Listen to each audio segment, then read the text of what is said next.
ধাক্কামারা গ্রাম ছিল, আর ধাক্কামারা গ্রামের বিখ্যাত চায়ের দোকান ছিল রমজান কাকুর চায়ের দোকান। আর আমি মোহাম্মদ সাকিব।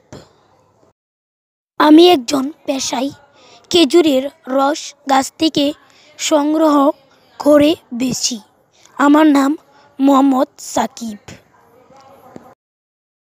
আজ হঠাৎ তুই এই চায়ের দোকানে আসলি কেন?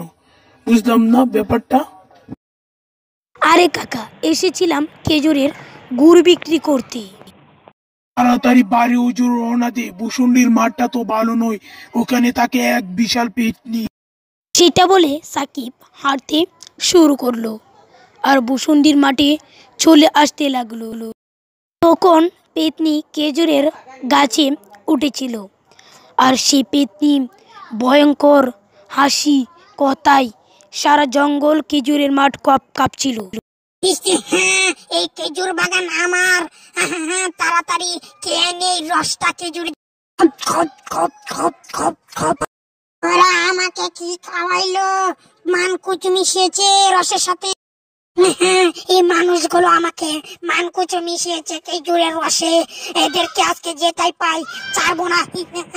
আজকে তোদের মানুষ একটাই পেলে গার মোটকে চিবিয়ে রক্ত খাবো। সেই দিক দিয়েই সাকিব যাচ্ছিল খেজুরের রস বিক্রি করে বাড়ির উজুর। দ্বিতীয় পার্টের জন্য চ্যানেলটিকে সাবস্ক্রাইব করুন।